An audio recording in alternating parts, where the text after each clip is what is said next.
What's up, everyone? So I want to discuss something that's going to be a tad bit on the controversial end. It's not going to be dealing with this mower entirely, but it's going to be how this mower is used. And it's not the method or anything, but more or less who uses it. So this is a commercial Toro. It's used commercially. I don't know what this person does, where he does it. All I know, he uses it commercially. I see that there's definitely grass trimmings everywhere. Looking in the bag from time to time, it's definitely a field. And once in a while, I do ask. And a lot of times, especially with the larger ones, I'll hear the exact same story. This person owns acres. They need to have a good section of it cut down. They have a 36, a 48, or usually a 48. And they mow it down. They don't care what's there. In the summertime, it goes dormant because they don't water it. But either way, it's there. It's a field. Maybe they have animals on it. Maybe they don't. Maybe they live in a river. I live next to a lot of rivers, and a lot of those rivers have homes that have a lot of land next to them. You know, it's nice, but a lot of that grass, it's a little questionable. So let me explain to you something real quick. What I want to explain to you is basically the title of this video of why I do not or will not ever have anything to do with a professional landscaper. And trust me, it's nothing to do with the person. It's nothing to do with what they do. It's nothing to do anything. It's 100% their machine. Now, let me show you. As you can tell, I'm dealing with some interesting grass. A lot of nasty, which is kind of the reason why. Let's walk over here. So, if you look closely, you're going to see a whole lot of these yellow patches. That's because I just bombarded this grass with a whole lot of chemical. And basically, what ends up happening is that field grass, which is definitely not the same as my good grass, the seeds, like right here, ends up getting into my lawn. Now, I did not want to do this. Basically, what I did is I'm going to be demolishing this whole thing here shortly. I just don't really like the grass, so I'm just going to kill it off. Perhaps next year. Don't know yet. Definitely this though. This is going to be paver. If you do want to see that, let me know. I'll continue. But it's basically just going to be extension from this walkway. So this walkway, it's going to be everything. So this is going to be no more. And then I'm going to make a fire pit. But putting those plans aside, having looked at all of the problems I have from one, count it, just one mowing.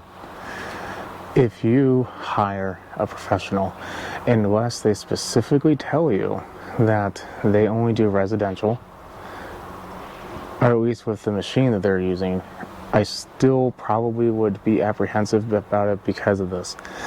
Right there's a whole Poa annua. It's just, this whole yard before was that, and it's just been a constant struggle. Every April and May, it just looks like total crap because of this, and I'm not gonna get into it. So next thing, imagine someone comes and does mine, maybe on vacation, maybe I'm gone, maybe I'm lazy, I don't know, but they come over here, all these nasty little seeds that, yes, I have sprayed to make sure they don't continue to grow. Just put a pre-emergent down, but what if you didn't? And then next thing you know, they come here, get those seeds in the bottom of their mower, and now they go in your nice manicured lawn, and then next year you just find an infestation. And maybe you didn't use them for a long time, maybe you only need it for like a month. Next thing you know, boom, next spring, it's just like that. It's just infested everywhere. And then that's a real hard problem to get rid of. If you didn't have it before, I'm sorry to say, you're going to have it now. It's really hard to get rid of.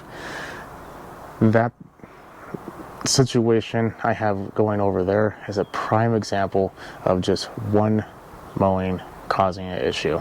I didn't mow this, and I have not a single plant of that type of weed or that type of grass here. This has its own problems. But over there, it is just rampant.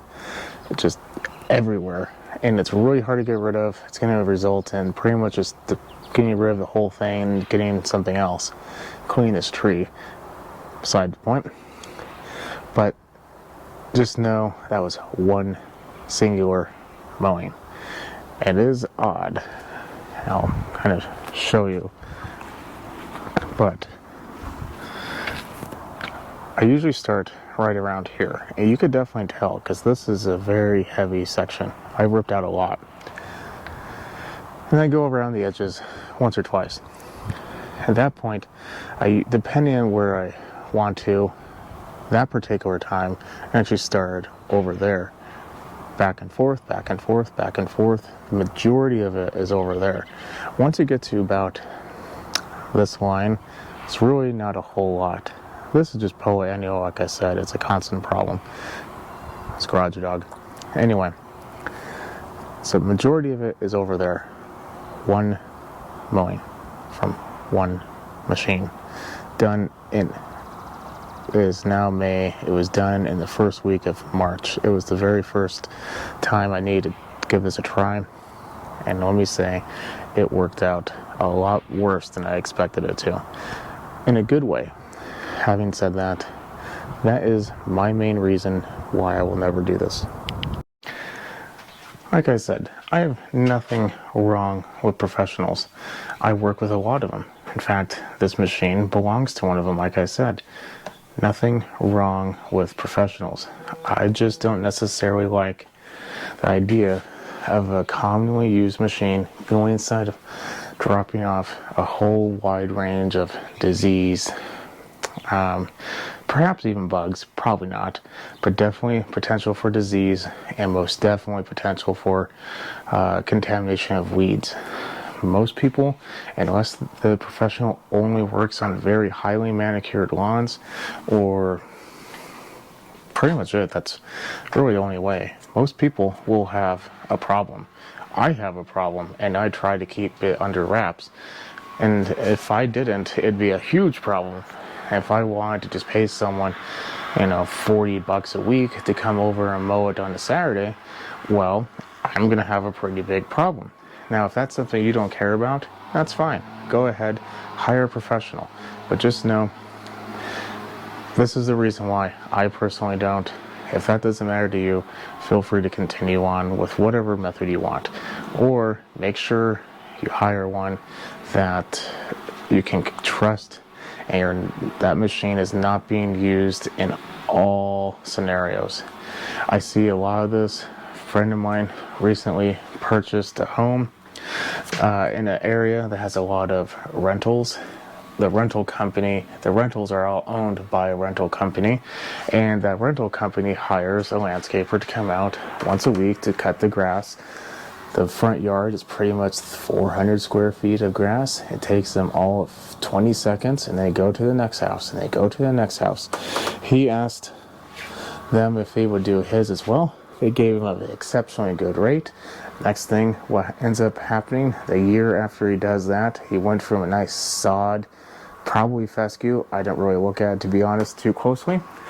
Next thing he knows, it's just filled with weeds, filled with POA, filled with, quack grass, or there's just all kinds of crap that is now in there, and we're now going to spend all of next weekend doing what I'm going to be doing in my backyard, getting rid of everything and starting over fresh.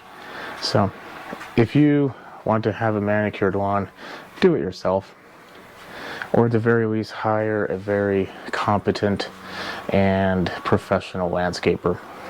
I'm going to leave you at that. Follow me on Instagram at SmallEngine101 if you want. Definitely leave a thumbs up, and don't forget to subscribe. If you have any suggestions or comments, maybe you did this, maybe you didn't think about it and it's kind of persuaded you not to.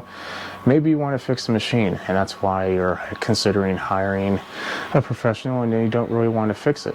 Consider watching some of my videos, and maybe we can help each other out. Have a good night.